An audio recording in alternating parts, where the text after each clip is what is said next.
Boa noite. Boa noite, Letícia. Vamos dar início, gravar aqui a reunião. Vai ficar gravado no Hotmart, na plataforma.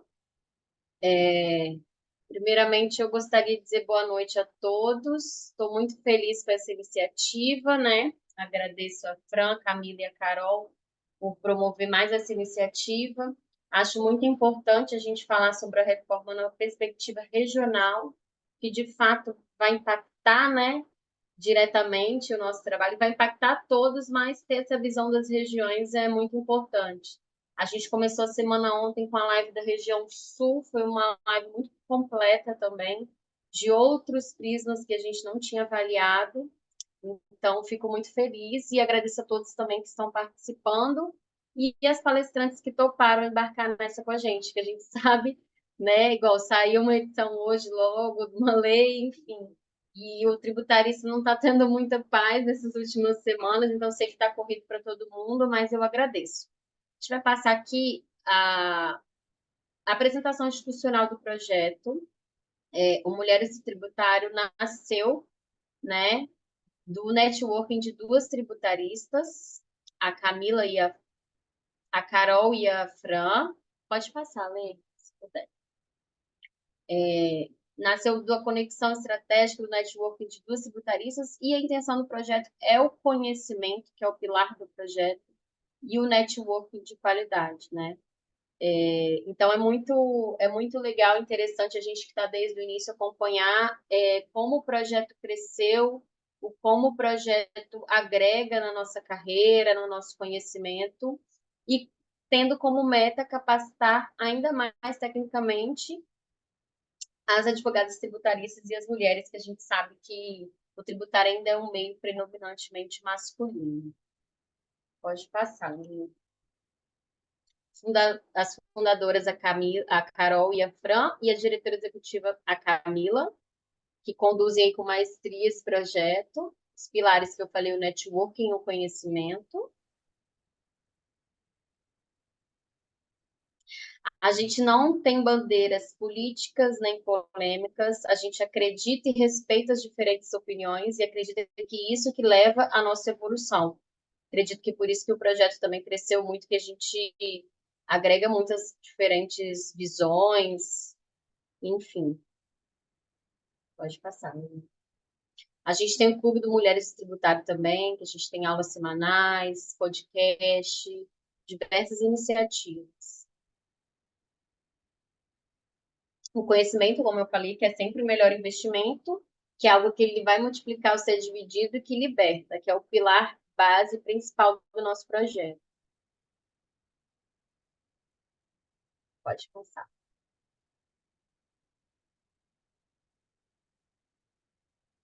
A gente tem umas redes sociais bem ativas, né, com seguidores orgânicos que sempre dão visibilidade para diversas tributaristas, então é muito bacana essa troca que a gente tem diariamente e dos encontros que a gente promove, dos cursos, bem bacana. A gente tem aí como coordenadora, a gente tem as coordenadoras institucionais, a Ana Tumi, a Suzy, a Marielbe, a Betina, a Rita Nolasco. Pode passar. A Micaela, Nereida, Doris, Mariel e Lina. Radassa, a Bruna Ferrari, a Thalita, a Érica e a Fernanda. E a gente também tem as nossas coordenações institucionais, né? A Dani, Brigagão, a Gione. Acho que tem Dá um áudio tchau, aberto. fazenda. Tá chovendo. Lê, tem como desativar o áudio? Ah, foi. Obrigada. A Florência, a Jaine, que agora é uma novidade, né? Que a gente está com a coordenação do MT Jovem. Então, é uma iniciativa nova que já vão dar frutos nos próximos passos. A Luciana, o Heleno Torres, com a coordenação dos homens que apoiam, que a gente acredita que esse apoio também é fundamental, né? Sem perder o protagonismo e a projeção das mulheres, mas esse apoio também é fundamental. E a gente tem as conselheiras, que é a Ana Cláudia Borges, a Renata, a Mari Martins, a Helena, a Mauritânia, Fê Teodoro, que está aqui com a gente hoje para falar um pouquinho da perspectiva de São Paulo, a Ana também, que está aqui com a gente hoje, a Luísa e eu e a Aglaia. E temos embaixadoras por todo o Brasil, que é o que leva o projeto para diferentes estados, que é o que está promovendo o nosso encontro regional hoje também. É esse networking que a gente fez com todos os cantinhos do Brasil e cada região. Pode passar. E não deixar de agradecer também aos nossos patrocinadores, né? Que sem eles nada seria possível. Então, a gente tem o Brigagão do Estrado, Renault Advogados, que temos representantes palestrantes aqui, a Ana e a Patrícia, o Cálculo Jurídico, a gente tem um patrocinador Ouro, Saluce, o Velosa, o Heleno, Bento Muniz, Araújo, patrocinador Prata, Daniel Diniz, Moreal Valverde, fornecedor oficial, detalhadamente. Então, um agradecimento também aos nossos patrocinadores. E os nossos apoios institucionais, que é muito importante, em cursos que promovem, congressos, dá esse espaço de voz para a gente. Te agradece muito esse apoio institucional que o projeto vem recebendo e que é tão importante. Somos mulheres, somos fortes, somos determinadas e somos tributaristas. Então, agora, passada essa apresentação institucional, vamos dar início aqui aos nossos debates em relação à reforma. Vou passar a palavra para a Aglaia e para a Ana Assunção, que vão contextualizar a reforma, né? E depois a gente vai passar para cada região, a palavra para cada palestrante falar um pouquinho sobre os impactos de cada região, o que está em voga, o que está em alta, as dúvidas. Então, vamos começar.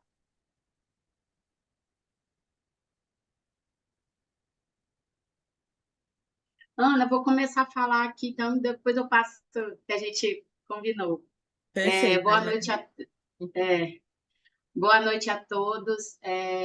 Dizer que é um orgulho fazer parte desse projeto, que está sendo um sucesso, com o apoio de tantas pessoas, tantas embaixadoras, que está levando ele para o Brasil inteiro. E a ideia da nossa fala sobre a contextualização não é pontuar todos os pontos dessa reforma, né? Apenas contextualizar o momento atual dela após a promulgação da emenda 132 de 2023. Então, a minha fala, eu decidi focar em duas questões principais, que é o período de transição e o processo da edição das leis complementares que vão regulamentar todas as lacunas que a reforma que teve da reforma na PEC. E em relação ao período de transição, nós vamos ter dois períodos. Um primeiro período que vai alcançar toda a sociedade, ela vai ter um período aí de 7 anos de transição, de 2026 a 2023, e 2033, e depois um período de transição para os entes federativos, que aí vai ter um período maior de 50 anos. E por que o período de transição vai ser importante? Nesse período vai ser a calibragem exata das alíquotas que nós vamos precisar ter para manter a arrecadação. Também vai ser um período importante para a implementação desses sistemas de arrecadação desses novos tributos e também para que haja uma adaptação aos novos preços, já que tem bens e serviços que vão ficar mais baratos e outros vão ficar mais caros. Também vai ser necessário para garantir a segurança jurídica dos investimentos que foram feitos nesses últimos anos, através dos incentivos fiscais e os regimes diferenciados do sistema tributário atual, e isso só vai ser possível com a edição das leis complementares que vão regulamentar o IBS, a CBS, o Conselho Federativo do IBS, o Fundo de Desenvolvimento Regional, como serão feitos os ressarcimentos dos saldos acumulados de ICMS nesse período de transição e também estruturar como serão cobrados os novos tributos. E por que a importância desse período? O nosso sistema tributário atual, a gente tem uma legislação tributária muito complexa, um volume de obrigações acessórias impostas aos contribuintes enormes e uma concentração excessiva das competências e receitas nas mãos da União. E aí algumas pessoas falam, nossa, eu não aguento mais falar de reforma tributária. Não, aí a gente ouve, não aguento mais a semana toda falando de reforma tributária. Só que, para que a reforma realmente surta efeito e alcance o resultado pretendido, é necessário que a gente faça o que a gente está fazendo, de discutir incansavelmente todas essas questões, todos esses pontos, todas essas dúvidas que a gente tem de como vai ser a implementação, de como vai ser, por exemplo, o regramento processual, como vai ser a uniformização do IVA dual para que ele, de fato, seja cobrado como um único tributo e tornar esse sistema tributário atual, de fato, justo, que reduza a litigiosidade e promova a cidadania fiscal. Eu acredito que a gente tem um caminho ainda pela frente, temos muitos desafios e problemas que vamos enfrentar, mas o primeiro passo foi dado e eu acho que isso é o mais importante. Temos uma reforma aí que, de fato, foi um feito histórico para o Brasil, um grande passo do Brasil nessa transformação institucional. Essas eram as minhas pontuações a respeito desse momento atual, e aí eu vou passar a palavra para a Ana, que ela vai falar alguns outros pontos mais específicos, e depois nós vamos passar para cada estado da região Sudeste, de fato, para falar sobre os impactos da reforma em Minas, em São Paulo, no Rio e aqui no Espírito Santo. É isso. Boa noite a todos e todas também. É um prazer sempre estar aqui com vocês e participar desse projeto cada vez mais, né? A gente vê aí um crescimento, né? Como todos falaram, e é muito bom a gente poder discutir aqui. E apesar da gente estar, né, nesse momento, reforma, como a Aglaé falou, é um momento que a gente precisa falar, né? É um momento que a gente tem para falar, né? A gente vê tanto hoje no nosso dia a dia, né?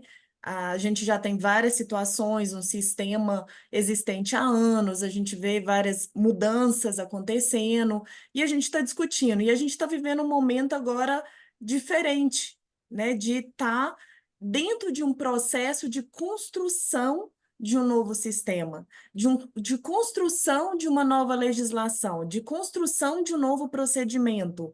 Então, eu acho que a gente tem que discutir, a gente tem que falar, a gente tem que trazer ideias, e é sempre agregar, né, da melhor forma para trazer o que a proposta, né, da própria emenda e da própria reforma, ela visa trazer, né, a questão de simplicidade, né, a questão da gente trazer justiça. Eu vou passar um pouco aqui para vocês, e a minha ideia, né, é fazer aqui uma apresentação. Acho que o foco, né, desse quadro é a gente trazer isso dentro das regiões. E quando a gente para pensar, né, quando a gente pensa reforma, a gente pensa em vários aspectos de uma forma geral da reforma. Quando a gente se propõe a falar da reforma dentro de uma região, a gente já começa a pontuar alguns aspectos daquela região, e que tem muito a ver com o próprio sistema produtivo, o próprio negócio, o que você tem mais que impacta naquela região. É claro que a gente tem, né, no Brasil, uma diversidade imensa, mas a gente tem em cada região alguns pontos da reforma específicos, né? E a gente tem preocupações, né? A gente tem parte de serviços, a gente tem parte de negócio, a gente tem parte de indústrias, mas as regiões, elas também têm as suas especificidades em termos negociais, né? Em termos empresariais, né? Então, de uma forma, a gente tem o amplo, né? Vamos pensar de uma forma geral, e quando a gente vem para uma região, a gente vai pensar qual negócio que eu tenho, né? Que negócio que eu tenho, quais os clientes, quais negócios que eu tenho em Minas Gerais. E eu ainda estava pensando hoje, eu falei, ó, eu sou de Minas, moro em São Paulo, eu atuo muito no Rio de Janeiro, conheço o Espírito Santo bastante, então, assim, você vê que cada estado ali que compõe a região, ela tem suas particularidades, ela tem seus negócios. Então, a gente vê, por exemplo, uma mineração, a gente vê o setor de serviços, a gente vê o setor de parte aí de logística, né? A gente vê coisas específicas, né? A parte do agro, a parte de cada um, né, desses setores e desses empresários que estão hoje preocupados, né, com o que a gente vai ter de resposta, né, desse momento que a gente está vivendo. Então, igual a Aglaia falou, a gente tem uma emenda, né, a gente tem algo estabelecido, e agora quais são esses próximos passos, né? Eu até tinha preparado uns slides, mas assim, bem rapidamente, eu não sei se dá para passar aqui. Deixa eu ver aqui se dá. Ana, acredito que dá. Você Tá, precisa de mas é auxílio da só para gente? trazer essa visualização, mas de uma forma bem tranquila, bem rápida, tá? Até porque a gente tem vários outros aspectos aí para a gente falar. Mas a ideia era só trazer uma visualização exatamente do que eu já falei, tá? Eu fui buscar para ver, inclusive, o que seria ali, o que a gente teria ali de arrecadação, né? Então, a gente tem alguns números ali de arrecadação, aqui eu trouxe especificamente do Confas, né, da região Sudeste. Então, que a gente vê, assim, qual que é o impacto dentro dessa região? Então, a gente está falando aqui de números enormes, né? A gente está falando de uma imensidão de negócios, todas as regiões têm, né, a sua força, a sua importância, e eu quis trazer aqui um pouco para a gente ver assim, olha, eu estou impactando esse número de negócios, eu estou impactando esse número de arrecadação, do que a gente tem de movimento de negócios dentro da região Sudeste. Aqui trazendo um pouco essa ideia de negócios, que é o que a gente vai ter de impacto aqui, né? Então, trazendo mineração, serviços, turismo, a gente tem indústrias diversas, alimentícias, o agro, construção civil. Então, acho que é importante a gente ir lembrando, né, e passando que são as dificuldades e os detalhes e os questionamentos que os nossos clientes têm, né? Que é o que a gente está discutindo o tempo inteiro. E no meu negócio? Né? O que eu vou pagar de alíquota, o que eu vou ter de saldo credor, o que isso vai impactar, o que eu vou ter de base de cálculo, como que vai funcionar essa não cumulatividade crédito-débito, né? Isso aqui vai ter alguma coisa, né? Um regime específico.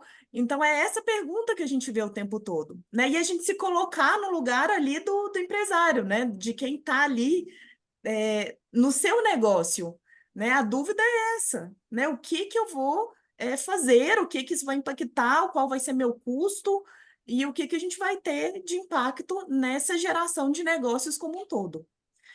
Então, só trazendo aqui né, os pilares e os princípios, né, só dando uma relembrada do que está lá na emenda, né, como princípio, que é a questão da simplicidade, a transparência, que é algo que a gente tem falado muito. Hoje a gente busca as informações, a gente tem várias informações pulverizadas, então essa ideia também da gente ter uma transparência maior, a justiça tributária, uma cooperação, né? E também essa questão toda do meio ambiente. Então, esses são os princípios que estão lá na emenda, né? E que a gente vai ter agora também como pilar e como norte, diretriz, nesse momento agora das leis complementares.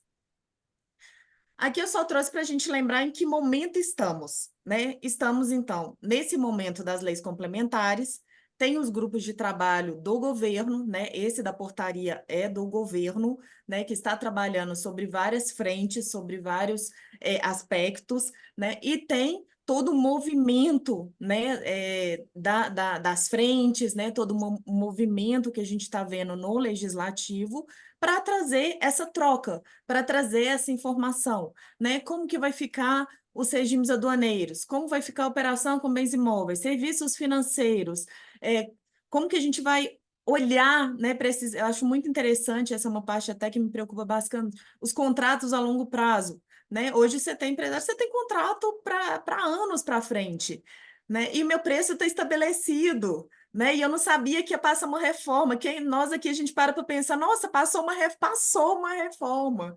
Então, e aí a gente tem uma negociação já feita. Então, como que isso vai ser trabalhado? E as próprias, né, que a gente vê até de outras regiões, né? Zona Franca de Manaus, então a gente vê ali aspectos específicos de outras regiões, como vai ser uma regulamentação também do comitê gestor.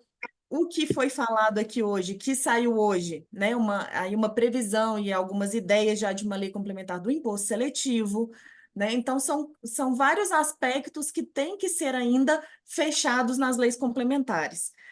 Eu costumo brincar e que eu fiquei na minha cabeça muito como ideia, como se a gente tivesse assim, um bolo. A gente tem a emenda, foi feita ali a base, agora a gente vai ter que fazer recheio, cobertura e o resto. Pode ficar bom e pode ficar ruim, né? Então a gente precisa ter muito cuidado. O que que a gente vai pôr nesse recheio, nessa cobertura, o que que a gente vai ter aí de para a gente ter uma composição ali inteira e falar, olha, é isso que a gente tem de reforma. Eu trouxe aqui algumas notícias, justamente, que a gente vê que está o tempo inteiro movimentando, né? Então, essas definições de propostas, o que que a gente está tendo aí, uma força-tarefa, né, que está sendo trazido essa ideia toda para ter essas definições agora, né? O que que vai estar na cesta básica, o que que vai ser imposto seletivo, o que que vai ser destino, como que a gente vai ter isso especificamente agora nas leis complementares.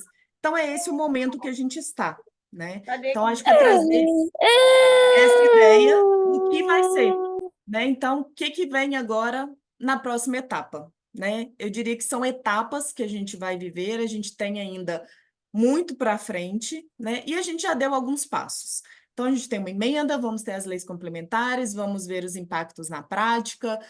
São ideias que estão sendo trazidas de várias formas, né? Mas acho que a gente não pode deixar de olhar quem está ali no negócio, quem está ali na atuação, como que isso vai impactar, né? Então, eu acho que isso tudo tem a ver com uma base negocial mesmo, de todo o Brasil e questão de investimentos, né? Mas, assim, o empreendedor que está aqui no Brasil também. Então, a gente tem que ter essa visão, né? Uma visão prática também disso nesse momento de leis complementares. Vamos ter a fase da transição, como a Aglaia falou também, e que ainda vai ser ali um misto dos dois regimes.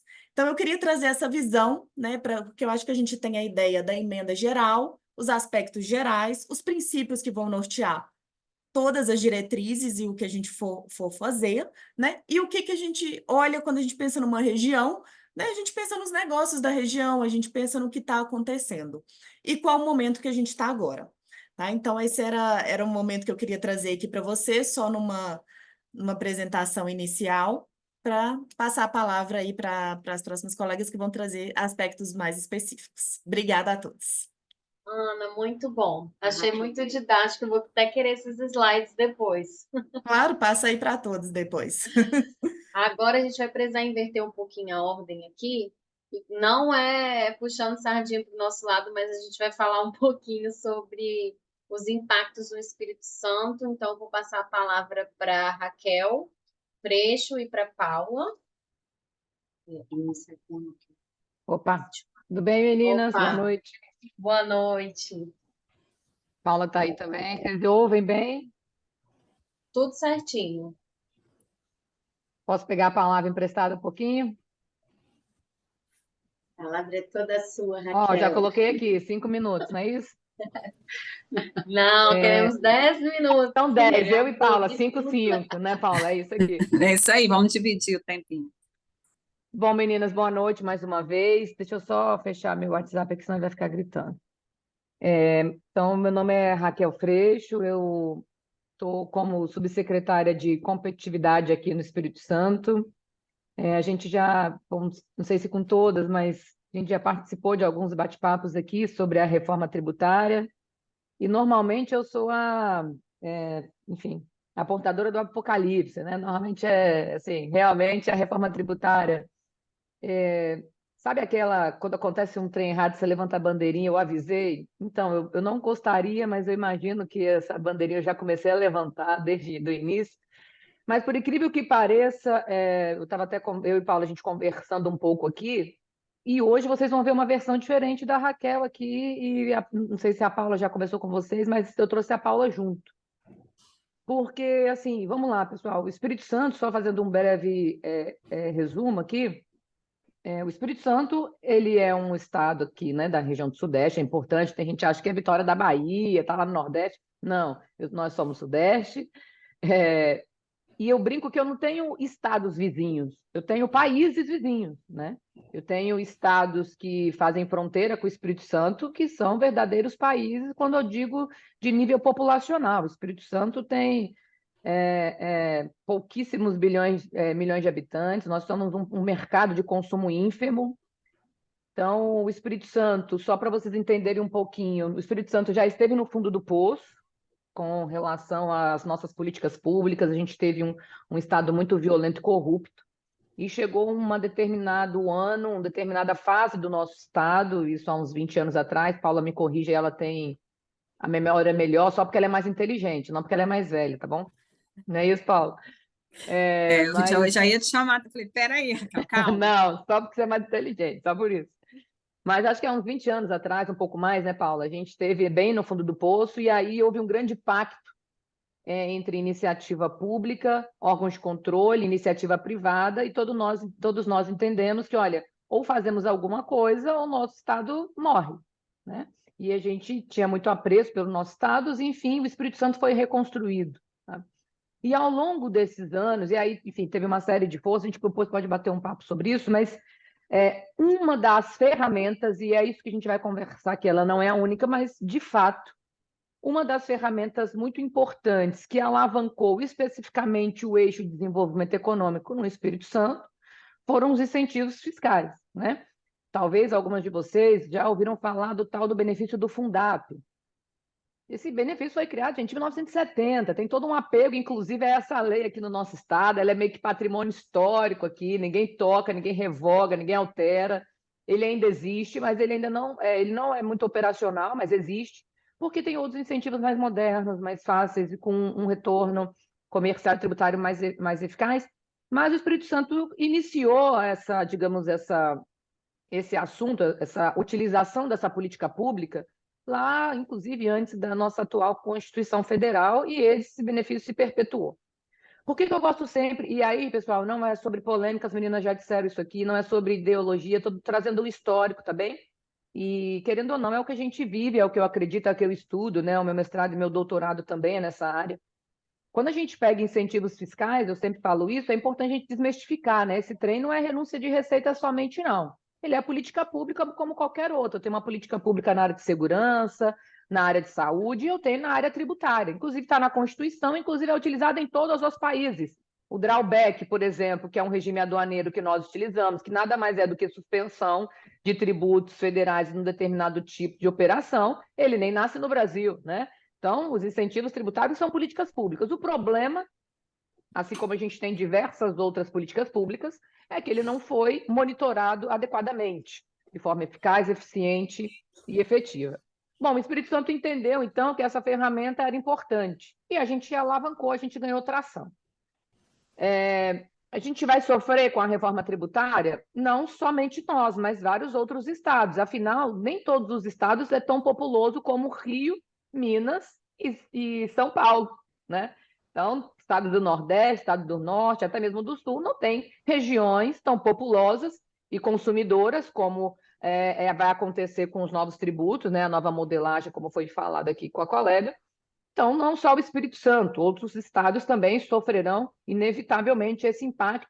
Mas eu costumo brincar que não vai caber todo mundo, todas as empresas em São Paulo e no Rio, sabe? Desculpa as minhas amigas aqui de Rio de São Paulo.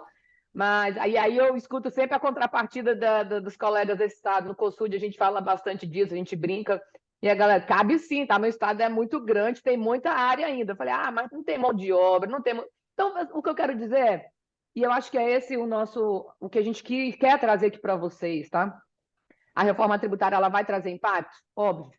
Paula vai trazer um dado aqui da arrecadação, né, Paula, do último ano e quanto que foi o bolo de ICMS, por exemplo, na parte tributária dos incentivos. É claro que a gente vai sentir? Vamos.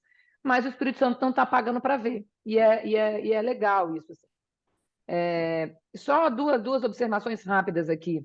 A colega estava, a Ana. Ana, tem você colocou um slide perfeito, que é sobre os princípios, né, que trazem a PEC. Quando eu vejo ele, eu sinto taquicardia.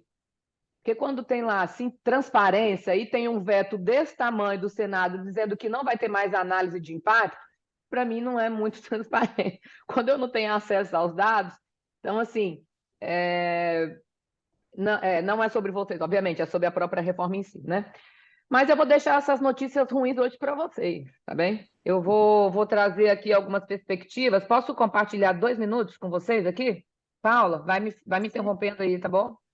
Tá. Tá aparecendo para você aqui, rapidamente? Enquanto isso, Paula fala. Tá aparecendo. Tá Vamos lá, aparecendo. Paula. Bem, eu vou falar um pouquinho. Eu trabalho na área contábil, né? Então, assim, a gente vive e estou vendo diariamente. Eu vivi todas essas fases que a Raquel falou, apesar dessa fase de 20 anos atrás, só me contaram. Aí eu estudo, né, a parte histórica. Mas realmente o Estado fez esse pacto e a gente tem um crescimento, e isso pode ser visto também, né? Está sempre em notícia, o Espírito Santo há 10 anos é conta azul, que a gente chama no estado, no Brasil, então ele está sempre entre os 4 estados ali que ficam no Brasil, que estão com as contas azuis, e a gente aproveitou exatamente esse incremento da arrecadação com os benefícios fiscais para investir, fazer grandes investimentos em infraestrutura, acho que a Raquel vai mostrar um pouco isso também, em educação, por isso também a gente, o Espírito Santo hoje, ele está ranqueando bem na área da educação desse país, e qualidade de vida, né? Nós temos aí 4 principais cidades que estão entre as 50 do Brasil em qualidade de vida, a gente está entre as 20 ali, sempre disputando a qualidade de vida. E aí o pessoal, estou sempre conversando com alguns empresários que tinham a ideia e falavam assim, eu só fico no estado enquanto o benefício fiscal tiver no estado. O dia que não tiver benefício fiscal mais, 2032, 33, eu saio. E aí depois, quando ele veio para cá e conhece o estado, hoje eles já falam, eu não sei se eu saio daqui exatamente por 2 questões. Uma, porque é um estado, tem a vantagem de ser um estado pequeno, e por ser um estado pequeno, eu consigo em 1h30 estar no sul, e outra 1h30 estou no norte da capital. E segunda é exatamente a mão de obra, né? O Espírito Santo, incrível que pareça, a gente se destaca em qualidade de mão de obra. Então, o Estado hoje realmente não vive. Sobre a questão de impacto, só para contador tem que sempre trabalhar com número, ano passado nós tivemos cerca de 20 bi de arrecadação, e desses 20 bi, De ICMS, 6 né? de ICMS, Perfeito. só de ICMS, tá? E desses 20 bi, 6 foram de benefícios fiscais. Então, aí a gente tem 1/3, quase, aí, dos nossos de destaque de benefícios. E aí, nesses próximos 10 anos, o Estado também já tem estratégias para converter, né, isso. Mas aí a Raquel vai falar um pouco agora sobre o nosso Estado, e depois a gente gostaria de conversar também um pouco para vocês. Hoje eu estou no CERF, né, que é o Conselho Fiscal, do nosso Conselho Julgador aqui estadual, e as nossas preocupações com esse conselho. Vamos lá, Perfeito. Raquel. É isso, é exatamente. Aí eu até coloquei aqui é só uma ilustração simples. Só no ano de 2023, o Espírito Santo cresceu quase que o dobro da média nacional. E lembre-se, em 2023 nós já estávamos conversando sobre reforma tributária. Os empresários já sabiam que ela aconteceria, já sentiam a reforma e, enfim, já começaram a fazer modelagens. E mesmo nesse cenário, o Espírito Santo cresce acima da média nacional. Então, o que a gente quer dizer com isso? Assim, a reforma tributária ela vai impactar o Espírito Santo? Seria hipocrisia eu dizer que não, até porque agora a fonte arrecadatória vai para o destino. Só que não é só sobre isso, né? Então, a gente entendeu, como a Paula bem mencionou, que se nós fizermos deveres de casa, e aqui tem uma noção para vocês, né? Alguns deveres de casa, que a gente sabe da nossa vocação estratégica logística, né? Então, eu não sou um grande centro de consumo, mas eu estou ao lado dos maiores, né? E nós temos feito investimentos fora da curva em infraestrutura seja na melhoria aérea, né, de malha aérea de carga. Estou falando aqui agora especificamente de comércio, tá? Na nossa malha aérea de carga, seja na nossa infraestrutura portuária. Vocês devem ter escutado falar aí que o Espírito Santo é o primeiro estado que tem a ZPE, que é a Zona de Processamento e Exportação Privada do país. A gente começa a operar em janeiro do ano que vem e vai ser o porto capaz de receber os maiores navios do mundo. É o porto de maior calado do Brasil. Então, veja, isso é porque a gente já entendeu que a gente não poderia ficar esperando os incentivos. A gente não poderia ficar à mercê única e exclusivamente, porque, de novo, os incentivos fiscais, eles são políticas de fomento, de tração, para tentar reduzir ali a assimetria de desigualdade regional. Mas ele não pode ser a única política. Quando a gente pega a literatura, por exemplo, econômica da China, sem entrar na parte ideológica, a China eu brinco, é o maior mercado capitalista mundial, né? E a gente pega a literatura, a China cresceu pautada nos benefícios tributários concedidos pelas suas colônias, que nada mais são do que os estados. Eles competiam entre si. Então, veja, nós não inventamos a roda, mas eles não pararam ali, usaram isso de isca para, enfim, permitir que o crescimento e o progresso acontecesse. Nenhuma empresa permaneceria aqui, nenhuma empresa utilizaria os nossos portos, por exemplo, nenhuma empresa usaria o nosso compete, por exemplo, que outros estados têm, né, benefícios tributários de atacadista, de comércio, de e-commerce, etc. Se a gente não tivesse mão de obra, se a gente não tivesse um custo logístico interessante. Então, é importante eu ter um frete interessante, é importante eu ter mão de obra qualificada, é importante o Espírito Santo, e aí a Ana colocou isso também. Eu tenho vários setores econômicos e a gente está num momento muito legal do Espírito Santo. O governador fala isso o tempo todo na nossa cabeça aqui, conversa com a iniciativa privada, que a gente precisa diversificar os nossos setores econômicos. O Espírito Santo é muito baseado em commodity, né? A gente tem minério, nós temos a parte do agro muito bem desenvolvida, e a gente tem o café, exato, todo o agro, né? O Espírito Santo é o maior produtor de ovos do Brasil. Vocês sabiam disso, meninas? Maior exportador de pimenta do Brasil. Então, a gente tem algumas coisas interessantes, mas a gente tem hoje café, exatamente, chocolate, cacau, abacaxi, por aí vai. O agro é muito pujante. Mamão, e por aí vai. Pensei no mamão, na malha aérea nova, mas enfim. Mas a gente precisa, e a gente tem feito cada vez mais diversificação na parte de ciência e tecnologia, na parte de inovação.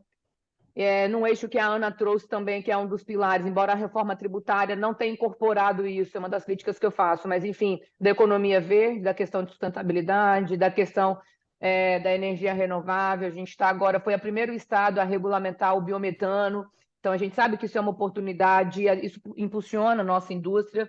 Enfim, a gente precisa, para esse desenvolvimento regional, de economia saudável e pujante. Isso não acontece pelos incentivos. Eu brinco que os incentivos são ainda uma grande isca, mas o peixe ele só vai conseguir ser retirado do mar diante da habilidade do pescador, senão ele sai ali daquele anzol. Então, o incentivo ele é uma isca eficiente, se bem tratada, tá? Se bem tratada, porque se não for bem acompanhado, ele gera mais desigualdade ainda, né? Se ele não for transparente e eficiente, porque a corrupção pode ser uma coisa ruim. Mas, se bem tratado, é isso. Então, assim, o Espírito Santo quer muito ser lembrado, e aí eu acho que a reforma tributária ela vai nos ajudar a isso. Bom, o Espírito Santo está chorando porque perdeu os incentivos. Eu digo que eu choro mais por ver que os incentivos ele foi tratado como um grande vilão, e o problema não é esse, a gente já está vendo e vai ver isso ao longo prazo, no momento das implementações da reforma. Não é sobre os incentivos, são sobre as políticas públicas relacionadas aos incentivos. Então, o que a gente quer ver pós-reforma? Que o Espírito Santo usou uma política pública de forma eficiente, eficaz e efetiva, que eram os incentivos tributários, mas mesmo assim manteve um bom ambiente de negócio, incentivamos o empreendedorismo com simplicidade, desburocratização, transparência. A gente tem um portal, por exemplo, impactando a parte dos incentivos, um modelo de gestão pública, enfim, impactando na vida dos capixabas. A gente começou a fazer isso. Forma tributária, finalizando, vai impactar o Espírito Santo? Um bocado. As nossas receitas, inclusive, um bocado. Mas a gente está entendendo que a gente tem formas de continuar inovando e continuar, enfim, crescendo diante desse novo cenário. Então, é isso. Eu falei que eu não seria hoje a portadora do fim do mundo, tá? É uma promessa. Então, assim, vai impactar, vai. Mas, por incrível que pareça, o Espírito Santo está muito, muito, muito, muito otimista. Porque, como diz o ditado, né, Paula? De limão, limonada. Então, o Espírito Santo está surfando essa onda. E a gente vai continuar nela mesmo pós 2032. Paula, me fala um pouquinho só para finalizar aqui. Você que está no CERF, que está mais na iniciativa privada, você está sentindo que os empresários estão dando adeus ou ainda estão chegando? Não, ainda estão chegando. Então, a gente teve, primeiro, e além de tudo isso que o Espírito Santo tem, a gente tem uma subsecretária que trabalha incansavelmente e não sei em que hora que ela arruma, que ela consegue isso, para defender o empresariado capixaba, a iniciativa privada. Então, ainda tem toda. A gente tem tudo isso, que eu acho que isso o outro estado não tem. É uma subsecretária incansável Ó, as minhas em dar amigas aqui, suporte, cuidar. em apoiar, entendeu? Mas, desculpa aí, todos os outros estados, vou ter que defender aqui essa parte. Paula, Bem, Paula, oi. antes de entrar rapidinho, eu só queria comentar uma palestra até da Raquel mesmo, eu não lembro em qual ocasião, mas acho que no ano passado que a gente já estava discutindo nessa possibilidade da reforma aqui, que ela deu uma visão de que os incentivos não são realmente o grande vilão. E ela me trouxe uma reflexão, que eu nem sei se você sabe disso, Raquel, mas isso fica na minha cabeça, sim, em relação ao incentivo fiscal que era dado no ramo têxtil em Colatina, e que lá as mulheres, né, que estavam na fábrica produzindo as roupas, o índice de violência contra a mulher era muito menor naquela cidade, porque ela tinha uma autonomia financeira maior. Então, assim, achei muito interessante mesmo, porque realmente a reforma não se preocupou muito com isso em relação a esse prisma dos incentivos fiscais, né? Que é Aos muito impactos importante indiretos, né, Mari? para essa política pública. Então, assim, só queria fazer esse comentário. E óbvio que, assim, desde o ano passado já estava sendo discutido como que o Espírito Santo vai se reinventar, e eu estou vendo que a gente está conseguindo se reinventar de outras formas, mas os incentivos são importantes, sim. A gente não sabe como mais vai impactar de alguma forma. Em Colatina, nesse local específico, virou uma tradição, as mulheres aprenderam uma profissão, então acho que foi um modelo do incentivo fiscal que vai perdurar lá como uma política pública que foi efetiva. Mas às vezes em outros setores a gente sabe que isso não pode não acontecer, né? Era só esse comentário que eu queria fazer mesmo. Aí, Mária, não existe ressarcimento suficiente, nem compensação tributária suficiente que possa compensar o lado social, humano e igualitário que um benefício fiscal traz, né? Então, isso nunca vai ser reposto por nenhum tipo de nenhuma classificação que o governo possa trazer. Mas, além de tudo isso, também a gente viu assim, quando saiu essa questão da reforma tributária, o Estado, todos os empresários no Brasil todo, a gente observou isso, e deram uma parada na questão de análise de benefícios. E aí, em 2024, a gente está já observando esse retorno, né? O Espírito Santo faz um trabalho muito sério na parte de benefícios, tanto de concessão, e depois também de qualificação dessa empresa, de verificação, de acompanhamento. Então, isso aqui a gente tem um trabalho muito sério das secretarias, principalmente das sedes, e isso é importante, né, para o nosso crescimento. Então, eu entendo, e os empresários continuam abrindo, a gente continua abrindo empresas aqui. O pessoal falou assim: a partir de 2024 ninguém mais vai para o Espírito Santo, não vai ter mais pedido de incentivo. Isso é uma loucura, se vocês olharem. A gente está até com um certo atraso hoje na liberação, assim, do que era de 30 dias, passou para 45, pelo número de pedidos de benefícios fiscais no Espírito Santo em 2024. Então, a gente teve quase um recorde aí, eu fiquei sabendo agora no mês de março, vai ser publicado, de tantas empresas aguardando o final do ano, vamos ver como é que vai ficar. Isso mostra que o incentivo ainda está muito forte. E aí, eu sei que a gente vai ter muita coisa para ver, estudar, mas eu acho também muito importante, todas nós estamos aqui dando suporte aos nossos clientes, né? Eu já falo com os clientes, olha, 30 anos de transição, mas 2026 a gente já começa o primeiro passo. 2024 é muito importante. Vocês estavam falando a questão de contratos, né, que a Ana falou. É super importante que a gente inclua cláusulas nos contratos, já façam os contratos com as previsões tributárias. Todas as empresas precisam olhar os créditos. Então, a gente aqui existe uma política no Espírito Santo, em todos os nossos contadores, a gente faz reuniões contínuas disso, que em 2024 o nosso foco é análise de crédito das empresas, a revisão de cadastro de empresas. Então, os contadores, a gente trabalha fortemente nisso. Uma das visões também que a gente tem muito positiva aqui é a uniformidade da jurisprudência. Então, hoje eu estou no CEF, consulto constantemente os julgados de São Paulo, Rio de Janeiro e Minas, até para verificar se nós estamos andando numa mesma linha.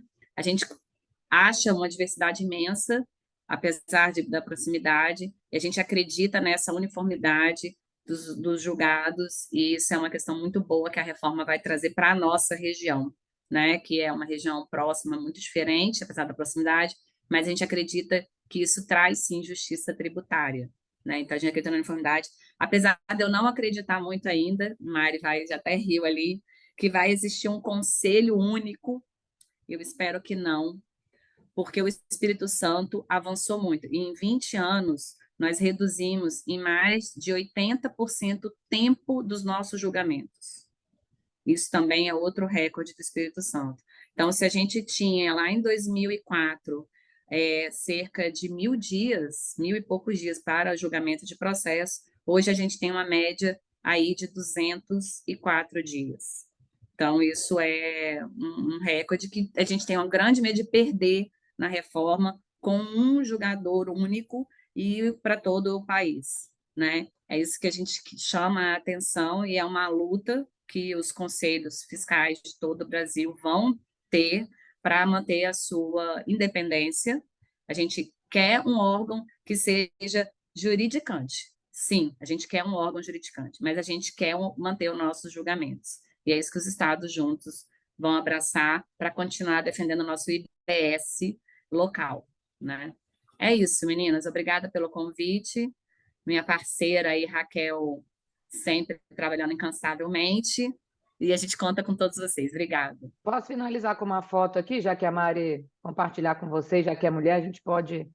Eu fui hoje visitar uma empresa no município de Colatina, um município no interior do estado, e tem uma indústria que comemora 10 anos, uma indústria que vem do sul, mas ela continua com a planta no sul, e eu sempre falo isso, eu não quero tirar as empresas dos outros estados, não. Só quero que você cresça tanto que também caiba você aqui. E aí, essas duas funcionárias, elas eram do setor administrativo, até que elas pediram para ir para a parte de chão, porque elas gostavam, e hoje elas são disputadas pelas indústrias locais, porque são impecáveis no que elas fazem, né? Então, assim... Como tudo na mulher, né? Exatamente. E assim, Aí, não é aí, só Raquel, sobre incentivo, né? Não é só sobre incentivo. E aí, só para. Tá bom, mas acabou o incentivo, e aí? A gente tem trabalhado o adensamento de cadeia, a planilha de custo de uma empresa, o tributário é uma linha, mas ela não é a única. Então, o Espírito Santo, enfim, tem feito alguns trabalhos e a gente vai intensificar para que as outras linhas, digamos assim, de custo de uma empresa, seja ela industrial ou atacadista, faça sentido a partir do Espírito Santo. Então, a reforma vai impactar? Por óbvio, vai. Mas a gente é resiliente e tem trabalhado desde já para que, enfim, outras mulheres como elas, como eu também, né, que eu já falei que eu sou filha dos incentivos, a gente continue tendo oportunidades mesmo nesse novo momento. Meninas, obrigada aí pelo bate-papo. Vamos ver um pouquinho os outros estados. A gente é que agradece. Teve umas perguntas, mas se a gente puder deixar para o final, só para não ir atrapalhando as exposições, é só colocar aqui no chat, depois também a gente está à disposição. Agora vamos falar um pouquinho sobre os impactos em Minas Gerais. Passar a palavra para a Tássia e para a Maísa. Boa noite, pessoal. Tudo bem?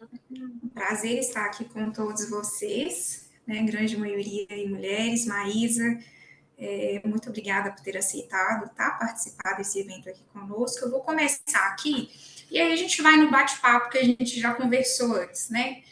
Vamos tentar aqui justamente focar nas partes que interessam, considerando aí o campo de atuação das empresas aqui em Minas. O primeiro ponto que eu destaquei aqui para a gente começar foi o imposto seletivo. Estamos falando de Minas Gerais, não sei aí se todo mundo conhece, mas Minas Gerais é um polo da mineração, né? Então a Ana até colocou isso muito bem no início da apresentação. Então não tem como não falar dessa preocupação por parte do setor com o imposto seletivo que vem aí. Então, assim, a gente já tem percebido uma preocupação muito grande por parte do setor, que tem acompanhado de perto aí os movimentos, né? Justamente porque nós não sabemos, na verdade, a reforma tributária está sendo discutida de uma forma geral, justamente porque precisamos aguardar a lei complementar aí para analisar os contextos, mas a preocupação justamente diz respeito a uma possível incidência sobre uma extração mineral, o que geraria ali, consequentemente, um aumento da carga tributária do setor minerário. E isso por quê? Fora as outras tributações, que eu não vou entrar aqui no caso, né, da CBS, o IBS, o imposto seletivo, ele surge ali como uma hipótese meio que de substituição do IPI. Só que sobre essa atividade de exploração mineral, nós não tínhamos até o momento, e isso inclusive em alguns momentos foram feitas judicializações justamente para demonstrar que até determinada etapa não havia um processo produtivo com o objetivo de afastar a incidência do IPI, ou então você adequar o IPI realmente àquela etapa tão somente produtiva.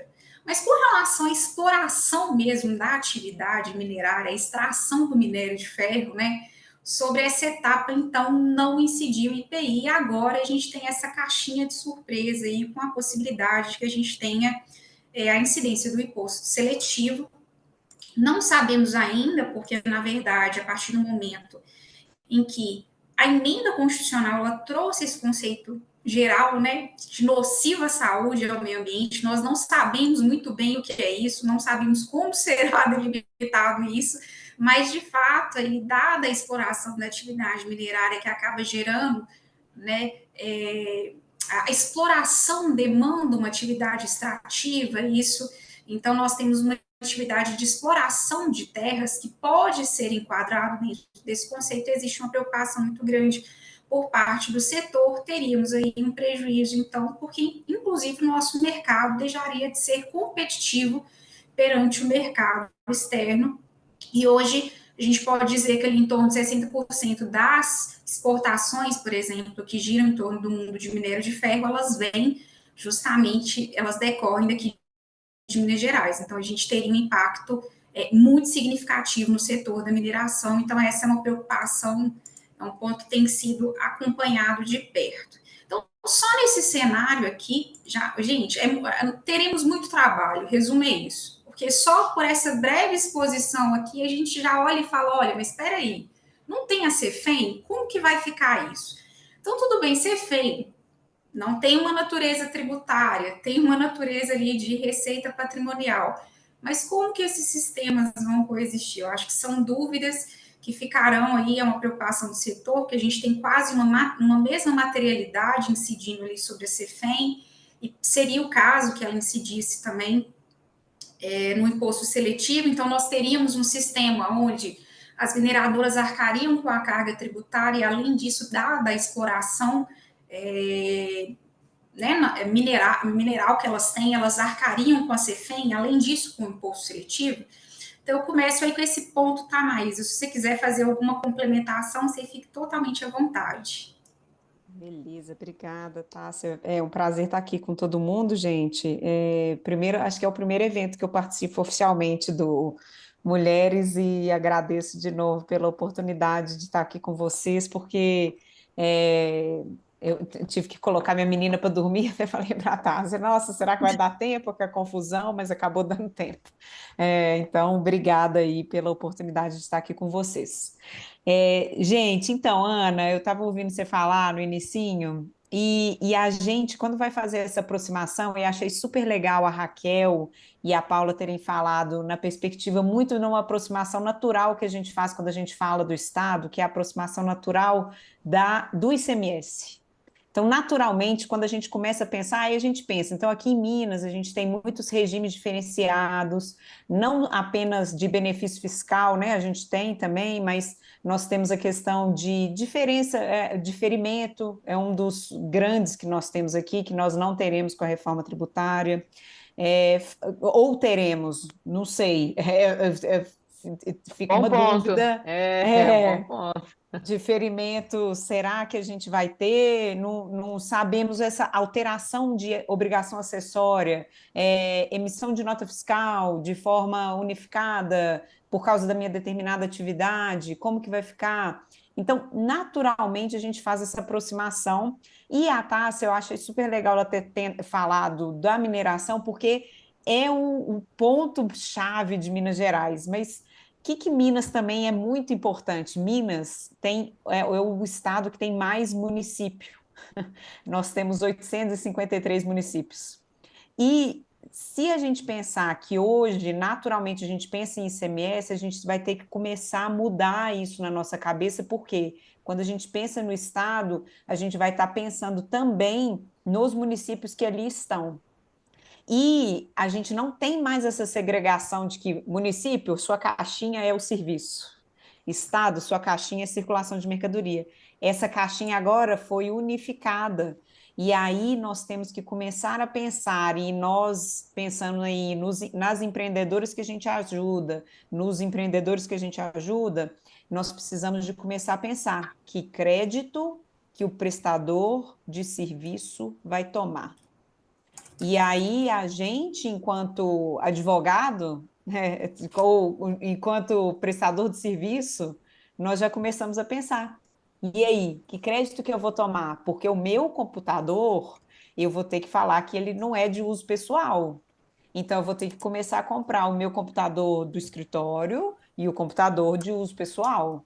Porque a gente já tem a restrição na Constituição de que bens de uso pessoal não podem tomar crédito.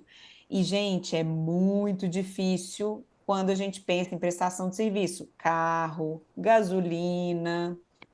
Aqui eu estou dando exemplo só para a gente ter essa ideia de que nós precisamos virar a chavinha na nossa cabeça. Outra virada de chave que a gente precisa fazer, e aí eu quis trazer isso para Minas, por quê? Por causa da quantidade de municípios em Minas. A virada de chave em relação à locação. Hoje, nós não temos nenhum desses tributos incidentes sobre a locação, e nós passaremos a ter. Então, Minas Gerais, por exemplo, que nós temos fortes players do mercado na equipe de locação, vai começar a pagar IBS, CBS. E, Paula, eu particularmente, a gente pode trocar ideia depois do processo administrativo, é um tema que eu amo, mas me incomoda o Estado querer puxar para ele a discussão administrativa, Paula. E aí, enfim, aqui eu nem ia falar disso, mas você falou, eu falei, eu vou coçar, não vou falar, vou falar. Porque o que acontece? Processo administrativo, como a gente tem o IBS e a CBS, como que tem mesmo faturador, mesma base de cálculo, mesmo imunidade, como que eu vou ter um órgão falando o que é imunidade para fins de IBS, sendo que a União vai falar para fins de CBS de outra forma. Então, nós temos que pensar num órgão conjunto, União e estados e municípios também, vamos, porque os municípios aí, enfim, capitais pelo menos, elas sempre vão querer também colocar o dedinho, porque a gente não tem, mas, gente, vamos pensar, e eu sei que é relevante para o Estado manter poder econômico, mas vamos pensar nessa ideia de eventualmente manter a obrigação acessória, formas diferentes, incentivos financeiros e não incentivos fiscais mais, a gente vai ter outras formas de incentivar, mas não vamos falar que o processo administrativo tem que ficar com o Estado. Isso me preocupa profundamente, porque a partir do momento que a discussão administrativa vai ficar pulverizada demais, a gente vai ter um problema em relação a quem vai poder interpretar IBS-CBS? O bom é que agora a gente já começou a discutir isso em relação ao judicial, né? Isso já estamos amadurecendo e é algo que vai ser relevante para a gente crescer também judicialmente. Às vezes, já que a gente vai criar IBS-CBS, vamos criar para um tributário, pelo amor de Deus, porque toda vez que eu estou tendo que despachar com os juízes, já cansei dele me falar, ai, não, meu medicamento está na frente. Eu sei que medicamento está na frente, mas o meu também é urgente. Mas, ao mesmo tempo, né, vai ser interessante a gente pensar dessa forma. E desculpa, Tássia, eu acabei falando além do que a gente... Porque eu até falei com a Tássia assim, Tássia, eu acho que é bom a gente ouvir o que as meninas vão falar, porque para a gente começar a amadurecer as ideias, mas a minha preocupação aqui, minha palavra final que eu queria falar com vocês era essa.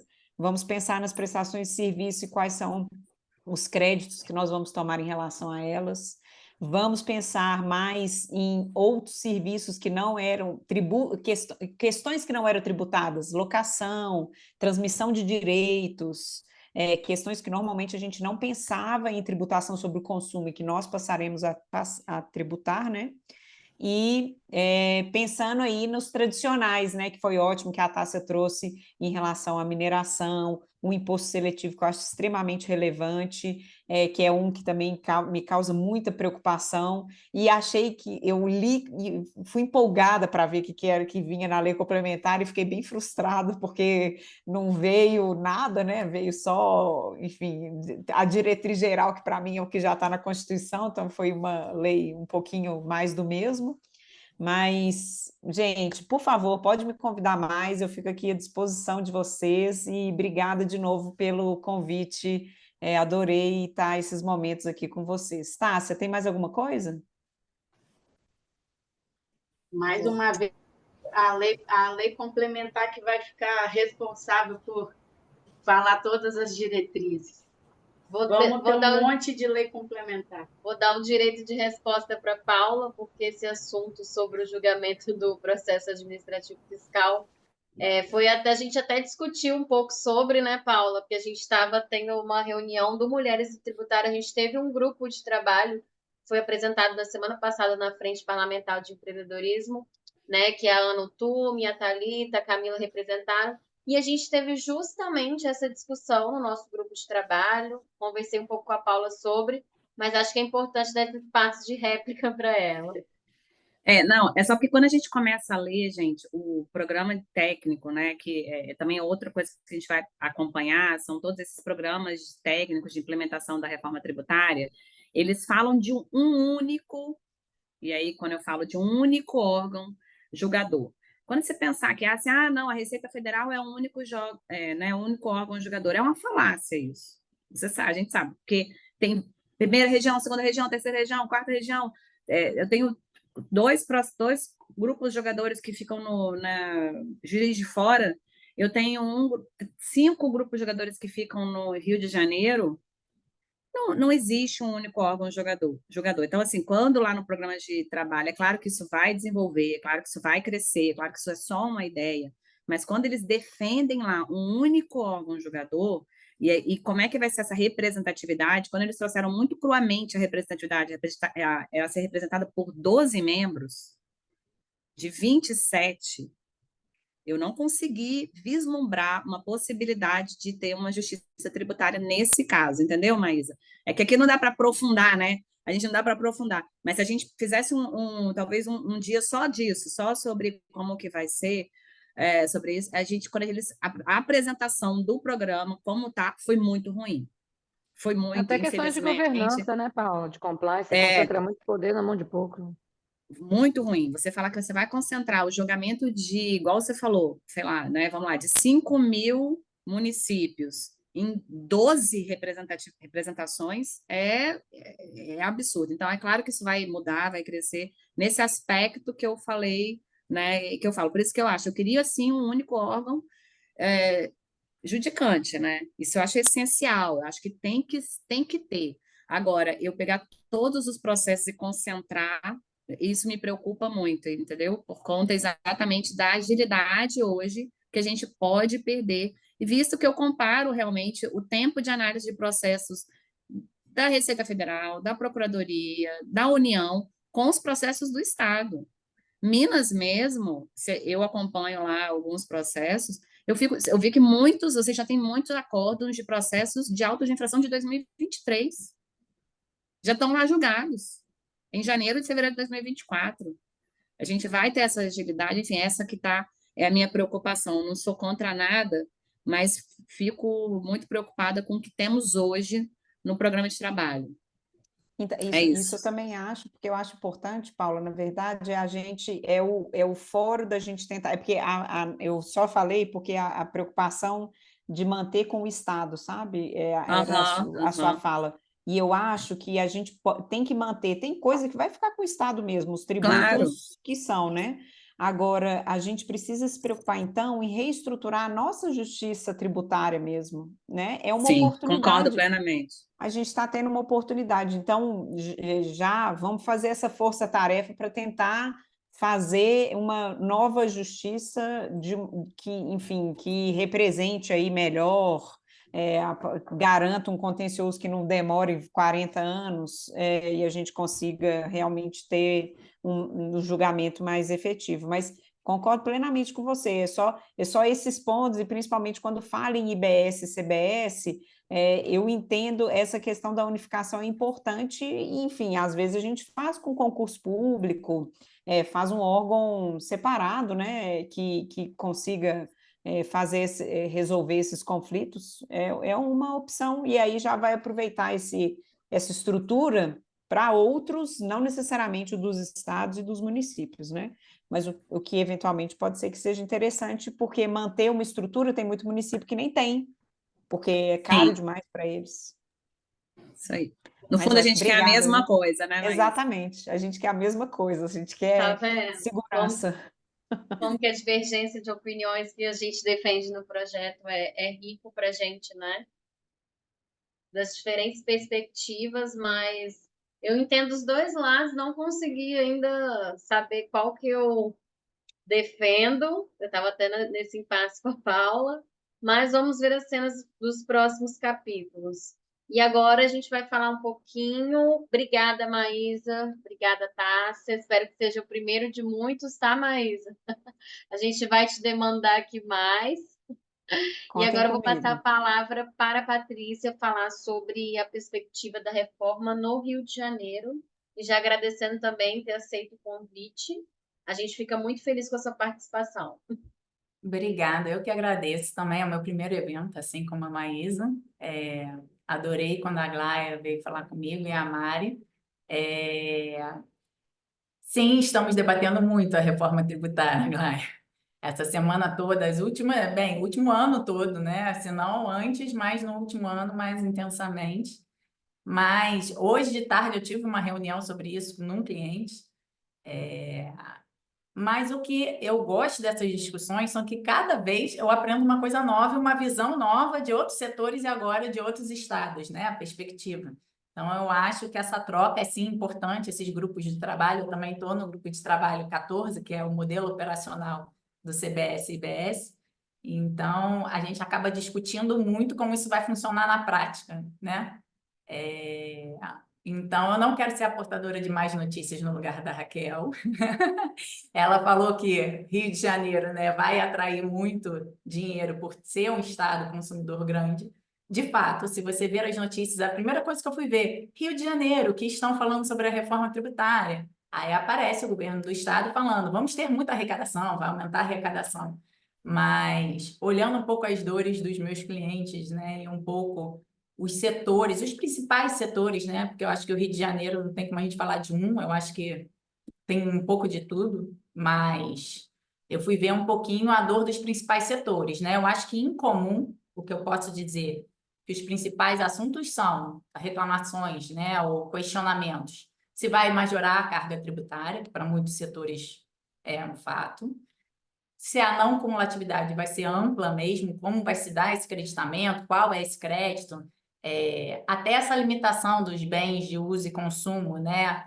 O que vai ser considerado uso e consumo? Vai ser só do próprio sócio, o carro do sócio, mas será que eles não vão brecar o carro da empresa porque está sendo consumido pela própria empresa? A gente já viu isso no passado, né? Eu acho que a preocupação em definição do destino, aonde que é o destino, eu acho que em alguns serviços, quando você vende uma mercadoria, fica fácil, né? Eu acho que foi uma reforma. Patrícia, eu achei que eu era a Oi, única que pensava isso. Desculpa te interromper, mas é a primeira que eu vejo falar isso. E sobre?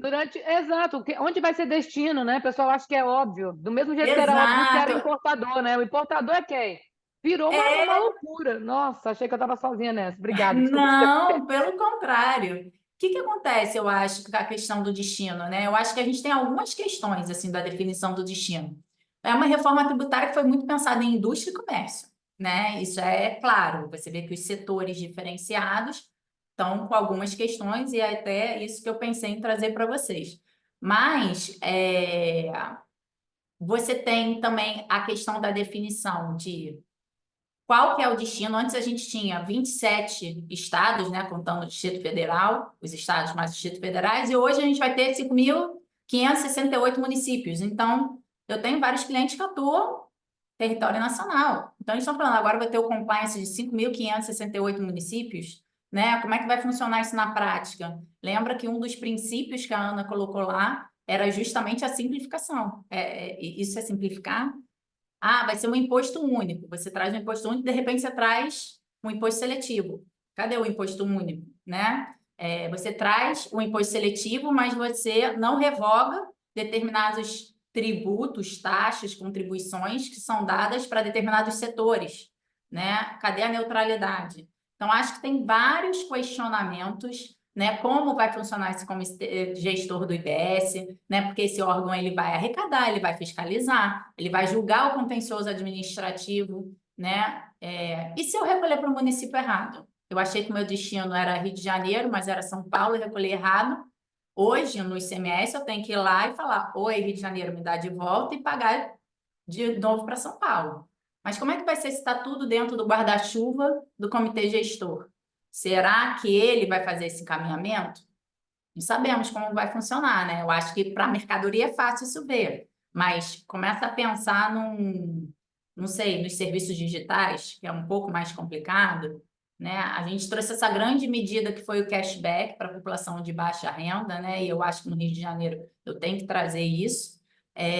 Mas se foi um ganho para um lado, talvez o cashback ele traga alguns questionamentos, né? Um deles é por que que não entrou, por exemplo, telecomunicações, que é um serviço essencial para a população de baixa renda, é grande parte da despesa dela, e não entrou no cashback? O governo, né, o comitê gestor, como vai ser esse reembolso desse cashback? Será que eles vão ter fundos para devolver todo esse dinheiro para essas pessoas que comprovadamente pagaram, que comprovadamente são de baixa renda? É uma preocupação de como vai funcionar na prática. A ideia é boa, né? A extinção dos benefícios fiscais. No Rio de Janeiro também temos alguns para muitos setores e que também para determinados municípios isso foi muito atrativo, né? Eu acho que quando a gente pensa em Rio, não pode pensar só na capital, a gente temos também muitos municípios, né? E municípios mais carentes e que dependiam desses benefícios. E a questão do imposto seletivo, né? E eu vou abrir um pouco com o primeiro setor que, assim como a mineração, está questionando muito esse imposto seletivo, que é o setor de petróleo e gás, e a energia, que foi excluído, né? A energia foi excluída do imposto seletivo, mas o petróleo e o gás, né? Eu acho que hoje é a grande preocupação do setor. Teve uma nota técnica do Ministério de Minas e Energia, né, essa semana sobre o tema. Eles estão com medo, né? Para quem não sabe, né? Hoje o setor de petróleo e lubrificantes ele já tem um regime monofásico, né? Dado pela Lei Complementar 192, se não me engano. A emenda constitucional ela manteve esse regime monofásico, com alíquotas uniformes em todo o território nacional, mas não é o caso, por exemplo, para o setor de gás. O setor de gás, nessa nota técnica, está falando: olha, não vai funcionar para mim, entendeu? Tem que ter uma avaliação antes prévia para entender para que setores a monofasia ela adianta. Para petróleo e gás, reduziu muito o problema que eles tinham um saldo credor acumulado muito grande. Por isso que foi criado esse regime monofásico, né? Mas aí eles têm umas outras preocupações. E como vai ser um imposto seletivo? porque, como a Tássia falou, toda atividade extrativista, né, extravista, ela está prevista para ter a incidência, a princípio, né, estamos esperando a lei complementar específica, mas está previsto que vai ter a incidência do imposto seletivo.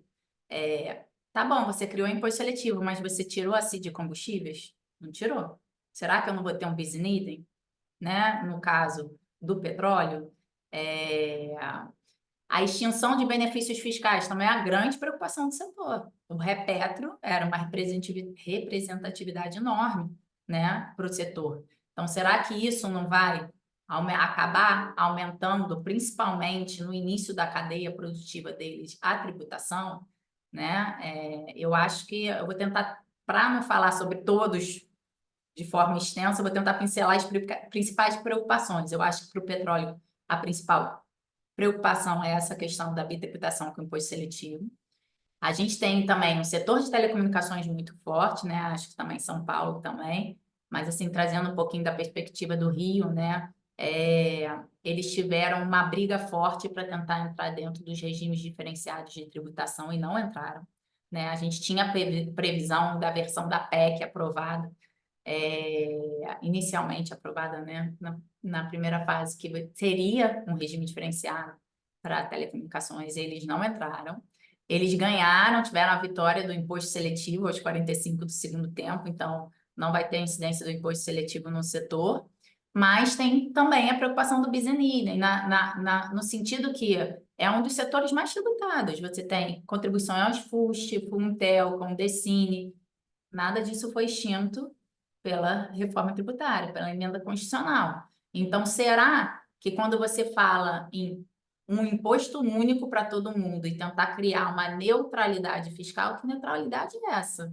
Se o combustível continua pagando CID de combustível, se telecomunicações continua pagando FUS, Funtel, Condecine, né? Se você tem a Cefem lá na mineração. Então, você começa a ver que todo o intuito da reforma, ele está ainda muito preso ali no comércio, na indústria, mas que tem setores muito grandes e muito expressivos que talvez sofram aí, né, não só com a majoração de alíquota, mas com essas outras questões, a questão da não cumulatividade. Uma questão importante do setor de telecomunicações, quando a gente falou do princípio do destino, Raquel, telecomunicações ela tem um grande diferencial, né? Ela tem vários setores, além de você atender normalmente o país inteiro, né? Então, você está nos 5.568 municípios, você tem serviços de interconexão, roaming, que são 2 operadoras em 2 municípios diferentes. E aí, cadê o seu destino? Como é que você vai definir isso? Entendeu? Impecável. Eu falo isso e uso o exemplo dos importadores, né? Definição de importador foi resolver em 2017 com a Lei Complementar 160, né? Complexo. Teve uma nota técnica do CECIF, né, que tentou dar alguns exemplos de destino, né, que eu me lembro, ele fala, um endereço do tomador de serviço, o endereço de IP do tomador de serviço, instrução na um lei, né? endereço, são assim, no caso específico de serviço digital, né, era, endereço fornecido pelo adquirente, tá aqui, endereço do protocolo IP, endereço do dispositivo utilizado na contratação do negócio jurídico. Endereço atrelado ao cartão de crédito. Ou seja, tenta trazer algumas definições, mas que no macro será que resolve? Né? E aí, por fim, para tentar não ser tão extenso, eu não tenho como não falar do setor de serviços. Eu acho que a nossa classe foi beneficiada pela questão da redução dos serviços de profissão intelectual, né, de natureza científica, literária e artísticas, que já tinham aquela alíquota de tributação fixa do ISS, então conseguiu ganhar uma redução, né? A gente ainda tem que colocar em números para ver se essa redução é o suficiente, mas é um setor que hoje você tinha uma tributação de ISS de 2% a 5%, um PIS e COFINS de 13,65%, 9,25%, ou seja, você tinha uma alíquota máxima que não chegava a 15%, e você agora vai ter um IBS CBS de 27,5%, 30%, né? Mas tem possibilidade de creditinamento. Sim, mas como falamos, qual é o crédito do setor de serviço? Se eu comprar o meu computador, vai dar crédito? A energia elétrica do escritório, o aluguel, porque agora o aluguel é tributado, como a Mayara, eu acho, falou, né? Será que quais são esses meus créditos, né? Então, assim, vai ser realmente não cumulativo? E eu não tenho como não falar dos serviços digitais, que é isso, a definição do local da prestação de serviço. Eu acho que essa vai ser um grande problema, e o problema da responsabilidade. Lembrando que a emenda constitucional, ela fala que a responsabilidade pode ser de qualquer um da cadeia, qualquer um. E aí a gente volta àquele debate da responsabilidade do marketplace, que a gente já tem para a ICMS. Então, a gente está voltando aqui com os mesmos problemas, né? Acumulatividade, a gente fica com medo de sofrer os mesmos problemas do ICMS. A questão da responsabilidade, e por aí vai. E, por fim, o varejo, que também é muito grande aqui. Eu acho que o maior problema do varejo hoje, né? O varejo está no final da cadeia. Se a não cumulatividade for ampla, plena, como falavam inicialmente, agora ampla, realmente só vai incidir sobre o valor agregado da mercadoria. Tá lindo.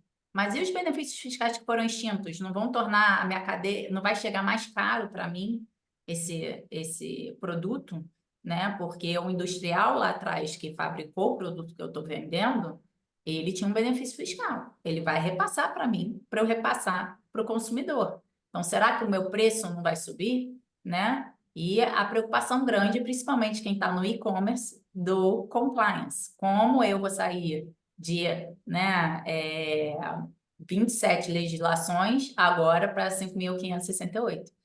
Como vou conseguir parametrizar o meu sistema para poder atingir tudo isso? Então, assim, tentei dar um overview dos principais, que eu acho que o Rio dava para falar sobre cada setor por 10 minutos, seria pouco.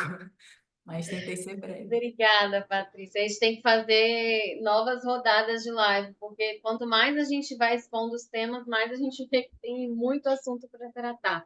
E a gente estava rindo aqui que a gente lembrou do nosso artigo antes, esse artigo do dia que saiu a reforma, que foi o dia que a gente ia publicar, que a gente teve que mudar na hora, assim, que a gente falou que a reforma tributária era um museu de grandes novidades, porque a gente vai debatendo e a gente vê que vários problemas que existiam antes estão se repetindo agora com uma outra roupagem, mas a mesma base. Então, coisas que a gente já sabe, um museu de grandes novidades, né?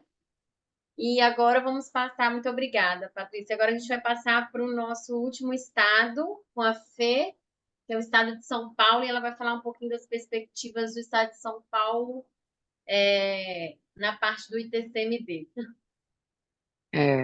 Boa noite, pessoal. Um prazer estar aqui. Obrigada, Mária, Aglaia, pelo convite e pela organização desse evento. Mulheres maravilhosas aqui falaram, e eu não posso deixar de comentar um pouquinho do aspecto que vocês trouxeram, tanto do crédito, locação, a questão do destino. Isso tudo, eu trabalho muito com agronegócio, isso tudo também vai impactar o setor do agronegócio, né? Então, quando a gente fala de crédito, no agronegócio, só para pontuar aqui, a gente tem as questões de suspensão, de diferimento, e agora vamos deixar de ter. Ah, mas vocês vão ter direito a crédito. Só que a gente tem culturas que demoram 7 anos para ser vendidas, né? Então, assim, você já imaginou o custo disso para o produtor rural? 7 anos arcando com todo esse custo, né? 4 anos, 3 anos, não é o mês seguinte. Então, calma, temos que pensar nisso. Alocação. Poxa, a gente trabalha com arrendamento, né? No rural. O arrendamento, para vocês terem uma ideia, hoje a tributação de imposto de renda, CSLL, fica em torno de 14,5%. Eu vou acrescentar aí mais 28%. Então, a gente tem que ter um tratamento diferenciado, sim, para alocação. A gente não tem despesa, não tem crédito nessa operação. Então, é realmente preocupante, o setor realmente está preocupado. Quando a Aglaia e Mari me chamaram, eu falei, gente, eu vou falar do ITCMD, porque a emenda constitucional, ela trouxe uma alteração muito importante, e isso vai impactar os nossos planejamentos sucessórios patrimoniais. E é um alerta gigante aí para todos, inclusive para os produtores rurais.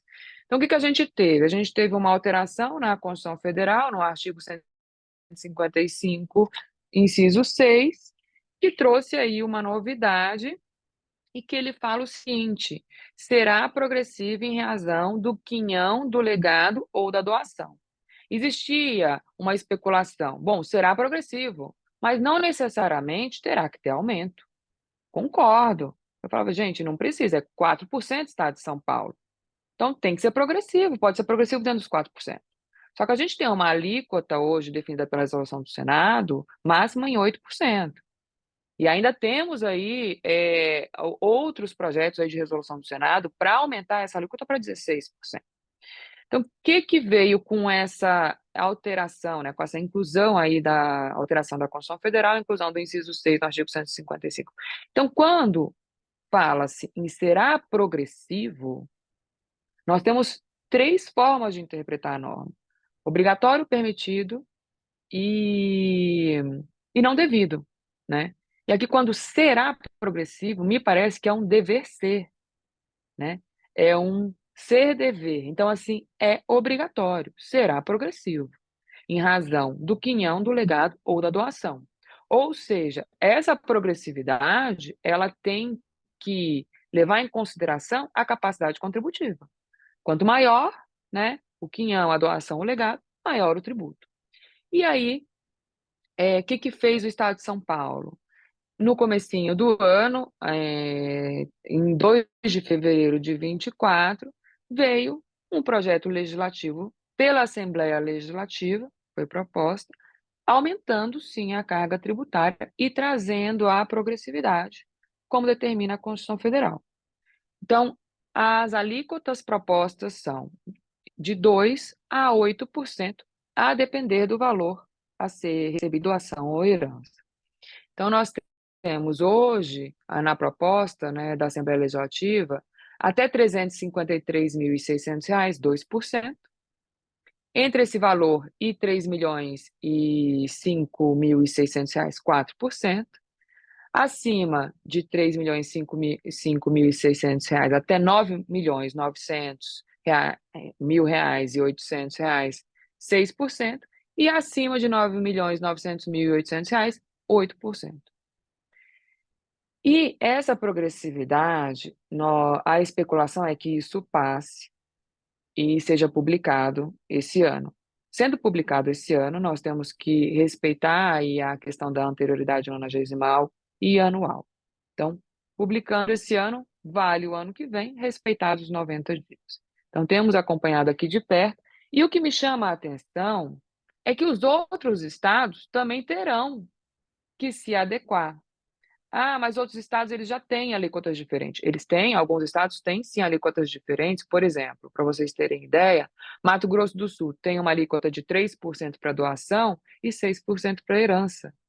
Mas essa alíquota, ela não representa a progressividade agora constitucional. Então, vamos ter que ter uma progressividade constitucional respeitada a capacidade, né, contributiva, a capacidade do valor que você vai receber. E que pode ser majorada até 8%. Então, possivelmente, os outros estados também vão ter que adequar as suas alíquotas. Então, a especulação que tinha, vamos ficar dentro dos 4%, não ficamos. Tivemos, sim, um aumento da carga tributária, até porque nenhum estado sabe o que virá aí de arrecadação com a reforma tributária. Então, eu imagino que os outros estados também, os que ainda não estão em 8%, vão seguir aí o exemplo do estado de São Paulo. E por isso que hoje se falam tanto, e vocês vão ver aí se falando tanto, em fazer aí o planejamento patrimonial sucessório para evitar, quem tem interesse, né, já se antecipar e evitar esse aumento da carga tributária, porque pensando pelo menos em imóvel rural, gente, 9 milhões são imóveis pequenos hoje em dia, né? A gente está falando de imóvel de 100 milhões, 200 milhões, 50 milhões. Então, imagina a carga tributária para esse tipo. Antes a gente tinha uma discussão com relação à base de cálculo, né? Qual é o valor do imóvel? Agora, além do aumento aí do valor do imóvel que a gente tem visto pelos estados, nós vamos ter também aí uma majoração da alíquota, passando aí esse projeto de lei que acredito que deverá passar sim. Assim como nos demais estados também terão que se adequar essa progressividade à nova emenda, à nova Constituição Federal. Então, para o nosso bate-papo, foi uma coisa bem pontual que eu quis trazer para alertar e explicar aí para quem vê esse tipo de matéria, não é sensacionalista, não. Realmente, vamos ter sim que enfrentar esse aumento aí do ITCMD. Muito obrigada, Fê, gente. obrigada, muito obrigada. Eu achei muito interessante quando você falou em abordar sobre essa perspectiva do ITCMD, porque às vezes a gente fica discutindo muito a reforma em relação ao ICMS, né? Como foi falado, é o primeiro que vem à mente, e às vezes esquece. E essa questão aí são imóveis assim, 100 milhões que vai impactar muito. Então, eu vejo assim, no escritório já tem chegado muita gente em relação a fazer essa questão do planejamento sucessório, patrimonial. Então, também é muito importante a gente estar atualizado sobre isso e até ver qual vai ser os próximos passos, né, as perspectivas dos outros estados. São Paulo já está aí se adiantando, mas achei muito importante. Ó, tem até aqui, ó, ITCMD para o agro me lembrou a série Yellowstone. Yellowstone, Ah, essa eu não que é conheço. muito boa. Já vai ser anotado Já vai para a ser gente. anotado. Bom, meninas, é isso. E também a gente lembrar que a gente está falando de uma reforma a princípio de consumo, mas dentro da própria PEC tem as próximas reformas, né? Que vem aí a tributação, a reforma da renda, que já vinha, né, modificando as offshores e agora com a isenção dos lucros, né, e dividendos das empresas, vem essa novidade na tributação da renda, na reforma, vem a reforma da folha de salários e vem a reforma do patrimônio, né, que vai entrar IPVA, IPTU e o ITCMD também que a Fê falou. Então, assim, né, a gente já tem uma incidência ampla, né, para incluir veículos de lanchas e jatinhos, né, que não era possível, então ela já vai ser abarcada pelo PVA. Então, Muita coisa. temos um caminho ainda pela frente que Temos muito trabalho, né? Ninguém pode falar que está faltando vai trabalho ser. no mundo Inclusive, o professor Scaff, que ele falou ele falou assim que com a reforma o advogado tributarista vai ser a profissão do futuro pelas próximas 3 gerações, né? De tanta coisa que vai ter para fazer. Então, de fato, temos um longo caminho aí pela frente. Então é isso, meninas. Alguém quer fazer mais alguma consideração? A pergunta da Sheila, que ela falou no início. Depois, eu até falei com as meninas. Depois, se alguém tiver alguma dúvida, a gente se coloca à disposição também, tá? Lá no grupo, a gente sempre está ativo lá no grupo, nas redes sociais. E toda vez que a gente faz um debate assim, a gente aprende muito. Eu aprendi muito hoje. Eu estou vivendo de reforma também essas 2 semanas, assim como todo mundo. Mas toda vez que a gente vem debater, a gente sempre aprende mais um pouquinho e volta com um adicional ou com alguma outra perspectiva. Então, eu gostaria muito de agradecer a presença. Eu sei que está muito corrido para todo mundo, mas agregou demais. E eu fico toda arrepiada de ver um monte de mulher competente, inteligente falando junto. Eu adoro isso. Então, estou muito, muito feliz com a noite de hoje. Obrigada, gente. Obrigada a Peraí, que eu todas. acho que a Ana quer Foi falar um maravilhoso. pouco. Obrigada. Foi ótimo, obrigada. Boa noite. Um abraço, até a Abraço. próxima, gente. Boa Até a noite, próxima. gente. Boa noite. Até. Tchau. Tchau, tchau. Letícia, vai.